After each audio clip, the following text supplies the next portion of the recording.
L'œuvre que je présente avec le KNAP, c'est une œuvre qui est une impression digitale, qu'on appelle impression pigmentaire, que j'ai intitulée Awkward Self-Portrait, qui veut dire un autoportrait qui met mal à l'aise en fait.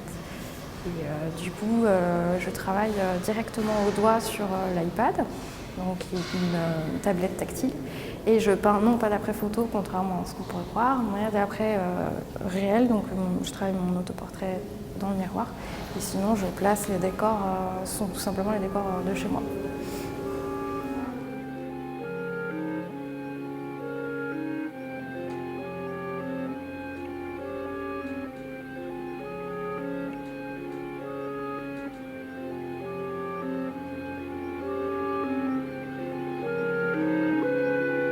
La peinture digitale, la façon dont je la pratique est en fait pour moi un espèce de laboratoire.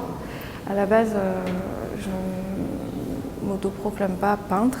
C'est vraiment pour moi un outil de recherche de gamme colorée pour les textiles que je vais produire ensuite. Donc j'étudie beaucoup la peinture, les peintres en général. Et je m'en sers aussi pour un peu travestir mon travail de designer industriel, qui est en fait un métier qui parle peu de couleurs en fait au final, et du coup en fait ça me permet d'entrer directement dans la question de la couleur via les logiciels de peinture digitale. Et donc l'enjeu de cette œuvre, c'était de présenter cette part de mon travail qui est un petit peu ce laboratoire, et d'enfin le présenter en tant qu'œuvre, en tant que telle, ce qui n'avait jamais été le cas auparavant.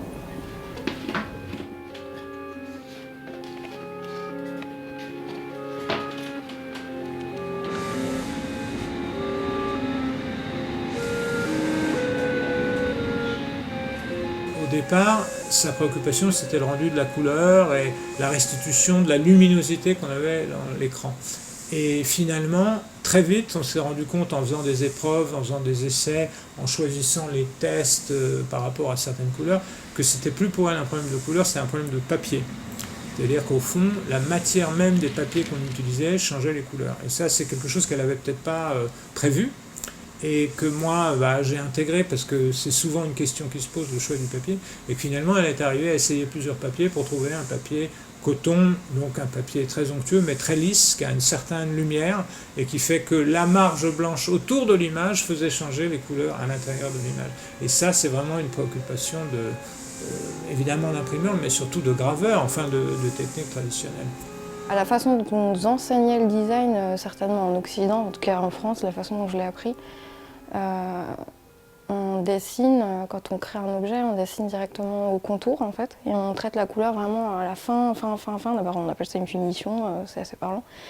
Et du coup on se retrouve à construire des dessins au trait. Et moi, pratiquant la peinture entre parenthèses justement, je me voyais construire des représentations d'objets directement en couleur, directement en lumière, et du coup je me suis demandé ce que ça ferait d'intégrer ça dans ma pratique de designer, à savoir générer des objets tout de suite avec de la couleur.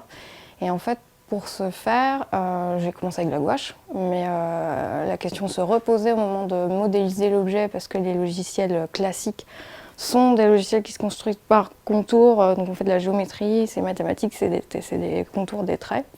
Du coup, on reperdait la richesse que j'avais trouvée avec la gouache. Et du coup, je me suis mis à rechercher des logiciels dans le cinéma d'animation, en fait, que j'ai découvert quand je travaillais chez Disney Research aux États-Unis.